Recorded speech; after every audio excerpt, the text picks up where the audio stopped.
Bien-aimés dans le Seigneur, nous vous bénissons dans le nom de notre Seigneur Jésus-Christ. Soyez bénis de partout où vous voulez nous suivre. C'est votre humble serviteur, le prophète Nathan Odimba. Je voudrais juste partager avec vous une portion de la parole cet après-midi et particulièrement ce soir ici aux États-Unis. J'aimerais, avant l'introduction, que je puisse un peu rendre gloire et grâce au Seigneur. Tendre Père, nous voulons te dire merci pour cette opportunité que tu nous accordes de permettre à ce que nous puissions avoir accès dans ta présence afin de partager cette portion de la parole que tu as mis à notre disposition avec ton peuple. Le vœu de mon cœur et ma prière, que tu sois Dieu, afin que ton peuple soit consolé, que ton peuple soit visité et qu'il soit béni à travers cette parole. Sois béni à jamais, au nom puissant de Jésus, j'ai ainsi prié et j'ai dit Amen. Bien-aimés, que Dieu vous bénisse abondamment. En guise d'introduction, je commence par saluer le bishop Zachary Kabengele, le visionnaire de la nouvelle cité de David, ainsi que Maman Monique, qui sont présents ici aux États-Unis. Laisse que Dieu, de notre appel, votre Dieu, puisse vous bénir abondamment. Bien-aimés, j'aimerais dire que nous avons une petite portion de la parole de Dieu que nous allons partager ce soir. Mais en guise d'introduction, j'aimerais un peu que nous puissions disséquer la parole de Dieu et nous puissions développer la pensée de ce soir. Et notre thème que nous allons développer est tout simple. Et quel est le thème? Je l'ai intitulé « Les dieux de mon histoire ». Les dieux de mon histoire. Écoutez, homme ou femme qu'on peut être, tous on a une histoire. Une histoire positive et une histoire négative. Mais pour que nous puissions encore comprendre mieux, tout celui qui est devenu grand dans ce monde, il a commencé comme un faible. Il a commencé comme un zéro. Quelqu'un qui n'a rien, un néant. Et Dieu a fait ce qu'il a pu faire pour que tu puisses devenir ce que tu es. Et c'est pourquoi est-ce que vous comprendrez aussi que l'histoire que nous allons partager ce soir concerne un homme, concerne une femme. C'est pourquoi est-ce que je l'ai intitulé « Les dieux de mon histoire ». Et nous sommes dans le livre de Psaume chapitre 63, le verset 5. Je vais lire avec vous Psaume chapitre 63, le verset 5. Psaume chapitre 63. Psaume chapitre 63, le verset 5. Je suis en train de les chercher pour vous et après nous allons lire au nom de notre Seigneur Jésus-Christ. Psaume chapitre 5, 63, le verset 5. Je suis dans le livre des Psaumes 63. Psaume 63, le verset 5, je lis au nom de notre Seigneur Jésus-Christ. La Bible dit, je bénirai donc toute ma vie. Je lèverai mes mains en ton nom. Je te bénirai donc toute ma vie. Je lèverai mes mains en ton nom. Là, le psaume que nous venons de lire, c'est David qui a écrit. Il dit que je bénirai ton nom toute ma vie et je lèverai mes mains en ton nom. C'est-à-dire qu'à toute circonstance, à tout moment, quoi qu'il fera, il ne fera que bénir le nom de l'Éternel. Il ne fera que rendre gloire au Seigneur. Et il dit que tant que je lèverai mes mains, je te bénirai encore. Je te rendrai gloire, je t'exalterai et je te magnifierai. Bien-aimé, moi aussi de même ce soir, je dis que je bénirai Dieu, j'exalterai Dieu, je magnifierai Dieu tant que je vivrai. Tant que je vivrai, je bénirai le nom de l'Éternel. Bien-aimé, écoutez, dans le livre de Jean chapitre 9, à partir du premier verset, et bien-aimé, vous allez comprendre qu'il y a un message qui est très fabuleux ce soir. Vous allez comprendre qu'il y a un message qui va te faire du bien ce soir. Il y a un message qui va te remettre dans l'espoir. Il y a un message qui va changer ton identité. il y a un message qui va changer ton histoire. De quoi est-ce que je suis en train de parler? Bien-aimé, je lis le premier verset et je vais lire le 14e verset pour que vous puissiez comprendre quelle est la pensée du jour. La Bible dit: Jésus vit et passant un homme aveugle de naissance. Ses disciples lui posèrent cette question: Rabbi, qui a péché, cet homme ou ses parents, pour qu'il soit né aveugle?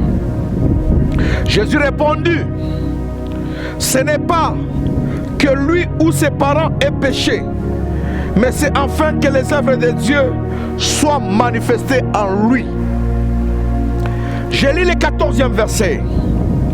La Bible dit: or c'était un jour de sabbat que Jésus avait fait de la boue et lui avait ouvert les yeux.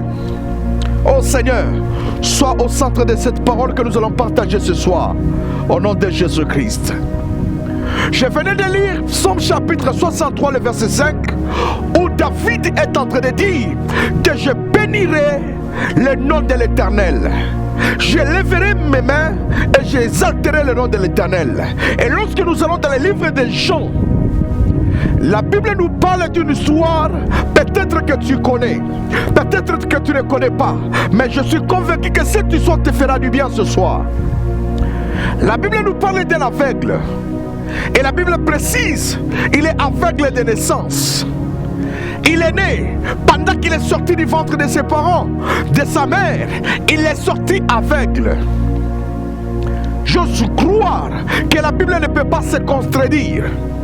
Parce que dans le destin et dans le plan de Dieu, Dieu dit qu'il n'y aura jamais aveugle emboîté de naissance. Mais ici, on nous parle d'un aveugle de naissance. Et lorsque nous allons dans le livre de Jean chapitre 9, le verset 14, cette même Bible nous dit ceci: or, c'était le jour du sabbat. Qu'est-ce que nous entendons par le sabbat? Lorsque je vous amène dans le livre de Genèse chapitre 1er, la Bible dit que c'était à la création. Dieu a commencé à créer. Dieu a commencé à créer le premier jour. Il a créé jusqu'au 6e jour.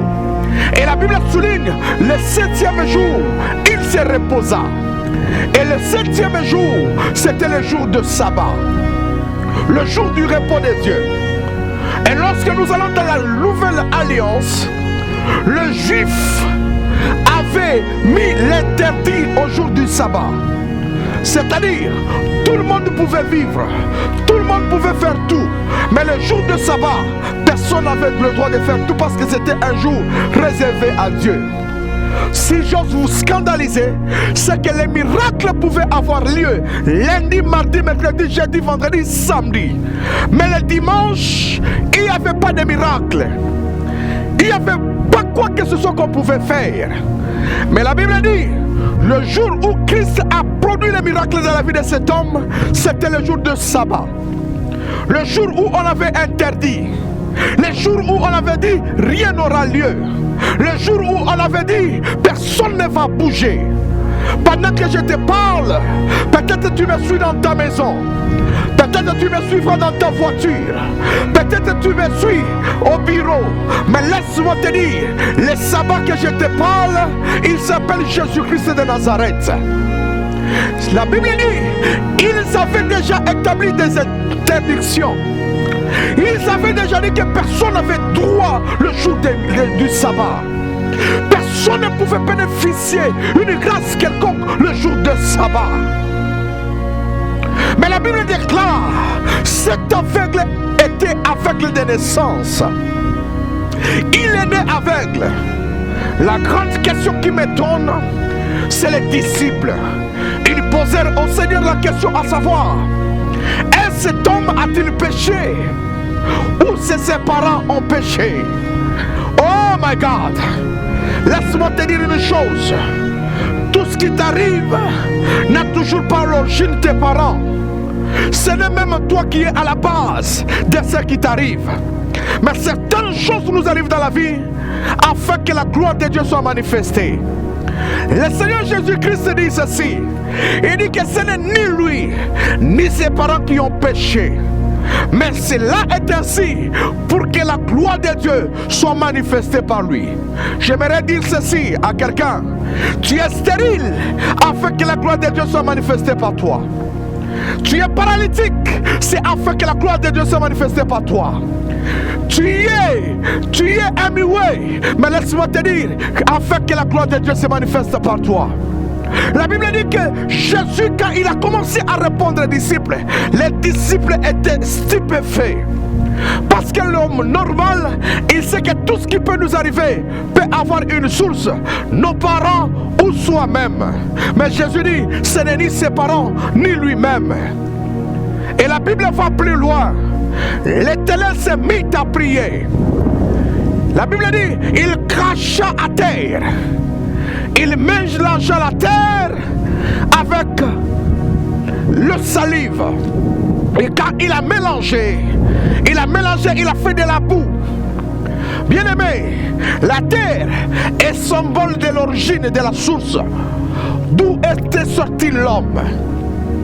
Bien-aimé, jamais dans la vie d'une personne il y a un miracle si on est déjà retourné à la source. Tu veux avoir le miracle, reviens à la source. Et la source s'appelle Jésus-Christ de Nazareth. La Bible dit qu'il cracha à terre. Les crachats viennent de la bouche. Les crachats sortent de la bouche. La Bible dit la terre était informée et vide. Et Dieu appelle en existence ce qui n'existait pas. C'est-à-dire que tout ce qui sort de la bouche de Dieu et oui et amen. Tout ce qui sort de la bouche de Dieu produit des miracles. Tout ce qui sort de la bouche de Dieu change l'histoire de quelqu'un. Tout ce qui sort de la bouche de Dieu change l'identité de quelqu'un. Et la Bible dit, quand il cracha à terre, il mélangea le salive avec la terre. Il appliqua sur les yeux de celui qui était né aveugle. Jamais il a vu, jamais il a regardé, jamais il a fait quoi que ce soit. Et le Seigneur Jésus ordonna à ce qu'on lui amène à la piscine. Et lorsqu'on lui amène à la piscine, il va se laver le visage. Tout à coup, il a recouvert la vie. Bien-aimé, j'ai une source à te présenter ce soir.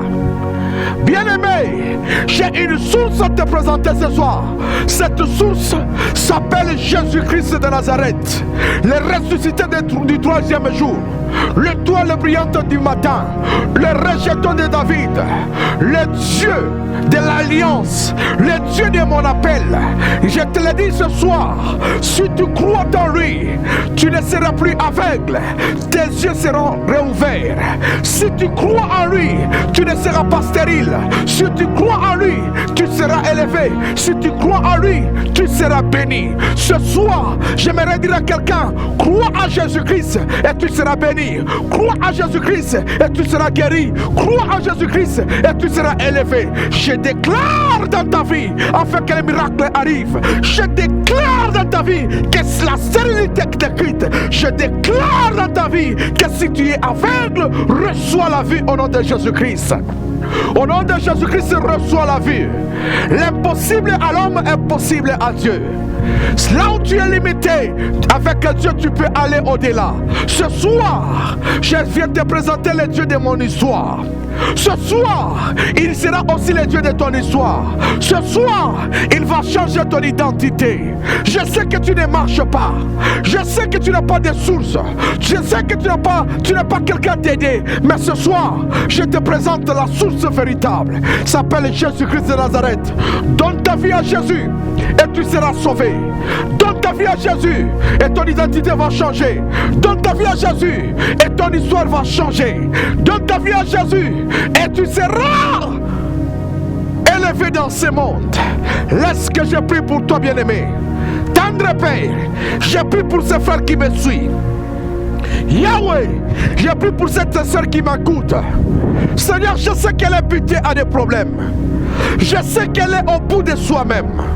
Mais la Bible déclare que ceux qui se confient à l'Éternel, ils ne seront jamais déçus.